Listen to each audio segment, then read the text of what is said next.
नमस्कार दोस्तों, VLE society में आप सभी का एक बार फिर से बहुत बहुत स्वागत है। दोस्तों, अगर आप एक सीएससी वीएलई हैं, कॉमन सर्विस सेंटर संचालक हैं और सीएससी के माध्यम से आधार यूशियल का काम करना चाहते हैं या कर रहे हैं, तो ऐसे में दोस्तों आधार यूशियल के लिए जो एग्रीमेंट है और पेनाल्टी स्ट्रक्चर है 2024 के लिए डिजिटल सेवा पोर्टल पर लाइव कर दिया गया है। किस तरीके से डाउनलोड करोगे, कैसे देखोगे, बताऊंगा पूरी चीज़। लेकिन दोस्तों, वीडियो में शुरू करने से पहले हमेशा की तरह चैनल पर नए हो तो सब्सक्राइब करने के साथ बेल आइकन जरूर दबाइएगा। कोई सवाल है तो वीएलई सोसाइटी मोबाइल ऐप के माध्यम से भी लिख के जरूर बताइएगा, ठीक है।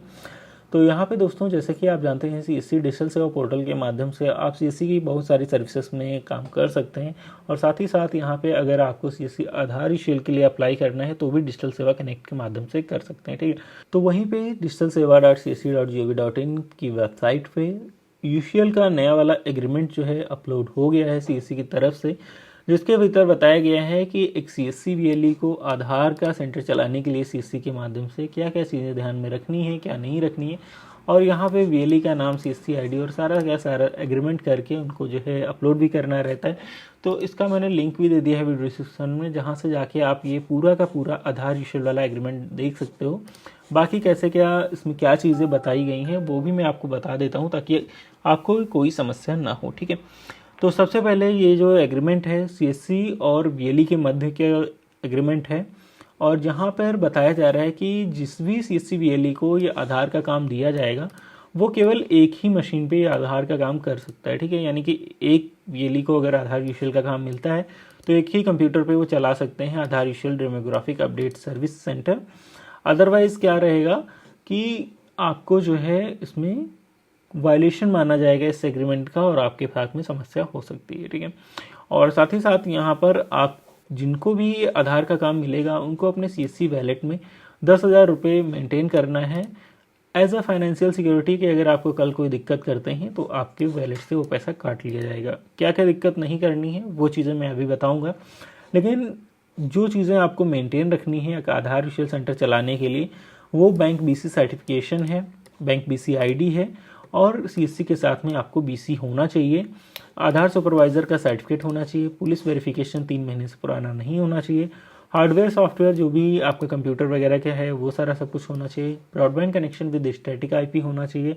वेटिंग एरिया होना चाहिए, सीसीटीवी कैमरा सेंटर पे होना चाहिए, दिव्यांग फ्रेंडली सेंटर होना चाहिए, टोकन सिस्टम और जो है टॉयलेट फैसिलिटी, इतना सब कुछ होना चाहिए एक आधार सेंटर चलाने के लिए, ठीक है। अभी बात करते हैं कि ये सारा सब कुछ करने के बाद आपको जो है क्या रहेगा, सीएससी की तरफ से ट्रेनिंग दिया जाएगा, टेक्निकल सपोर्ट दिया जाएगा सेकंड पार्टी को यानी कि वीएलई को। लेकिन वीएलई को क्या क्या चीज़ें मेंटेन करके रखनी है वो ये है कि जितनी भी चीज़ें उसमें बताई गई हैं वो सारी की सारी चीज़ें मेंटेन रखनी है कि ये चीज़ें आपके सेंटर पे होनी चाहिए। और इसी के साथ साथ में आपको अगर वहाँ पे वो चीज़ें नहीं पाई जाती हैं, ठीक है, तो क्या क्या पेनाल्टी रहेगा और किस किस केस में आपको पेनाल्टी लगता है उसके बारे में भी मैं आपको यहाँ पे बता दे रहा हूँ, ठीक है। तो अगर जो है आप ग्रॉस वायलेशन करते हुए पाए जाते हैं गाइडलाइंस का with potential intent of fraud, tampering of UID, software bypass, operator supervisor biometric, ठीक है। तो कहने का मतलब अगर आप फिंगरप्रिंट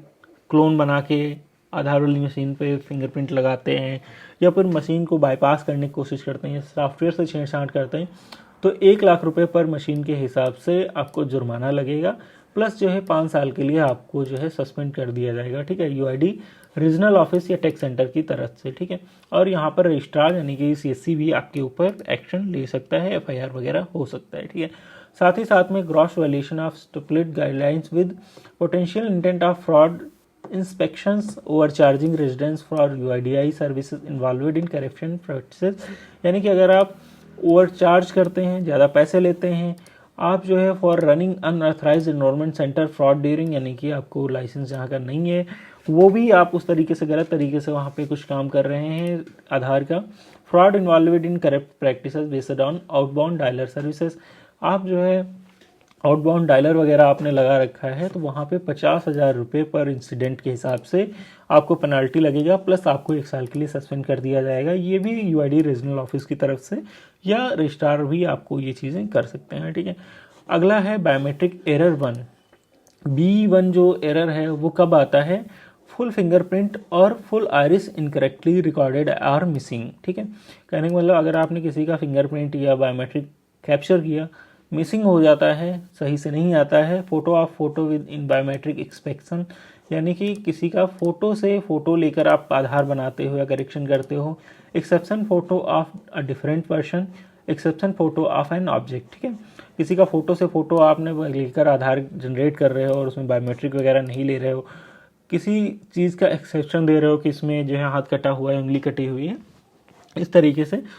और वो झूठा पाया जाता है, तो आपको 50,000 पर पैकेट के हिसाब से जुर्माना लगेगा, यानी कि 50,000 रुपये पर आधार, जितने भी केस ऐसे आपके पकड़े जाते हैं, ठीक है। फॉर मंथली एक एरर होगा तो कोई दिक्कत नहीं रहेगा, लेकिन 1 से 3 केस रहेगा तो 1 साल के लिए सस्पेंशन रहेगा, प्लस आपको पेनल्टी वगैरह भी लग सकता है, ठीक है। साथ ही साथ यहाँ पर आप अगर फ़ोटो ऑफ फ़ोटो करते हैं, फिर photo is of other photograph और नॉट ह्यूमन, अगर आप ऐसा कोई फ़ोटो से फ़ोटो आधार बनाते हैं जो ह्यूमन का नहीं है, उसमें भी 50,000 रुपये पर पैकेट लगेगा, प्लस जो है आपको 1 से 3 केस रहेंगे तो आपको दोबारा चालू करने की संभावना रहेगी अगर बच्चे के केस में है। अगर आप 1 से 5 केस करते हैं बड़े के केस से या इस तरीके से, तो आपको जो है 1 साल के लिए या 5 साल के लिए सस्पेंड कर दिया जाएगा और पेनल्टी भी लगाया जाएगा, ठीक है। ये आता है आपका जो है एरर पीओपी के भीतर। और यहाँ पे अगला है डॉक्यूमेंट एरर DOE 1, इसमें फ्रॉडेंटियल डॉक्यूमेंट लगाते हैं, कोई फ्रॉड डॉक्यूमेंट लगाते हैं, मिसिंग डॉक्यूमेंट लगाते हैं, वो 1 लाख रुपए पर पैकेट के हिसाब से रहेगा। प्लस जो है 1 से 3 केस अगर 1 महीने में करते हैं तो आपको जो है यहाँ पे 1 साल के लिए बैन कर दिया जाएगा, पेनल्टी लगा दिया जाएगा, ठीक है। इसके साथ में अगर आप कोई ऐसी भाषा का यूज़ करते हैं जो संसदीय भाषा नहीं मानी जाती है, गंदी अवीज़ु भाषा उसके आधार में एंटर कर देते हैं किसी नाम पते में, तो वहाँ पे 1,000 रुपये पर पैकेट के हिसाब से रहेगा। और केवल एक केस जो है रहेगा कि अगर एक गलती होती है तो आपको चालू करने का चांसेस रहेगा, अदरवाइज 2-3 गलतियाँ रहेगी तो 1 साल के लिए आपको बंद कर दिया जाएगा आधार के लिए कि आप नहीं कर पाओगे। डॉक्यूमेंट एरर DOE सेकंड में क्या है कि poor quality document, invalid document, demographic public data mismatch, ऐसा कोई डॉक्यूमेंट लगाते हैं जिसमें डॉक्यूमेंट में कुछ नाम और है, आप कर कुछ रहे हैं, डॉक्यूमेंट इनवैलिड कोई आप अपलोड कर रहे हैं, सही से स्कैन नहीं कर रहे हैं, तो वहाँ पे 1,000 रुपये पर पैकेट के हिसाब से रहेगा। 30 से 100 केसेस अगर रहेंगे तो आपको जो है दोबारा से चालू करने के बारे में सोचा जाएगा, अदरवाइज आपको परमानेंटली आधार से बंद कर दिया जाएगा साल 6 महीने के लिए। साथ ही साथ आप बायोमेट्रिक एरर सेकंड के भीतर अगर आते हैं तो bad quality photo, exception in photos, exception not visible in exception photo, यानी कि आपने किसी को दिखा दिया कि वो विकलांग है, लेकिन विकलांग वाली फ़ोटो आप जब लग रहे हो तो उसमें वो चीज़ नहीं दिखती है, तो वहाँ पे भी 1,000 रुपये पैकेट के हिसाब से रहेगा जुर्माना। और प्लस आपको जो है 30 से 100 केस रहेंगे तो दोबारा से चालू करने के बारे में सोचा जाएगा, इससे ज़्यादा रहेगा तो 1 साल के लिए आपको ब्लैक लिस्ट कर दिया जाएगा। अगला है बायोमेट्रिक एरर थर्ड, तो photo not as per guideline, photo उसकी गाइडलाइंस के हिसाब से नहीं रहेगा, फिर भी आप ज़बरदस्ती को उसका इन्वॉल्वमेंट कर रहे हो, करेक्शन कर रहे हो, तो वहाँ पे 1,000 रुपये पर पैकेट के हिसाब से जुर्माना लगेगा। साथ ही साथ डेमोग्राफिक एरर रहेगा, जेंडर फोटो मिसमैच रहेगा, किसी मेल का है आपने फीमेल लगा दिया है, फोटो एज मिसमैच है, नेम इनकम्प्लीट एड्रेस है, रिलेशनशिप मिसमैच है, तो वो सारा सब कुछ जो है 1,000 रुपये पैकेट उसका भी पड़ेगा। 30 से 100 केस रहेंगे तो आप दोबारा से चालू किए जा सकते हैं, अदरवाइज आपको जो है ब्लैक लिस्ट कर दिया जाएगा। तो ये कुछ है आपका जो है एग्रीमेंट, इसकी कॉपी मैं दे दिया हूँ आपको, जो है लिंक, वहाँ से जाके ज़रूर से पढ़िएगा, 2-3 बार पढ़िएगा। और इसको वैसे तो अगर आपका आधार का सेंटर चल रहा है तो इसको साइन करके आपको देना ही देना है। फिर भी अगर आप इसका काम करने की सोच रहे हैं या UID के साथ में आधार का काम CST से या किसी अन्य संस्था से भी करने का सोच रहे हैं, तो ये एग्रीमेंट आप ज़रूर से समझ लीजिएगा, क्योंकि अगर इसको बिना समझे हुए आप गलती करते हैं तो ऐसे में ये काफ़ी ज़्यादा आपके लिए समस्या क्रिएट करेगा, और जितना आप पैसा कमाएंगे नहीं, उससे ज़्यादा कहीं ना कहीं आप जुर्माने के रूप में दे सकते हैं। तो आशा करता हूँ ये चीज़ आपको समझ में आ गई होगी। वीडियो अच्छा लगा तो लाइक करने के साथ सभी जरूर जाएगा। मिलते हैं किसी नए वीडियो में, तब तक के लिए बाय बाय, जय हिंद।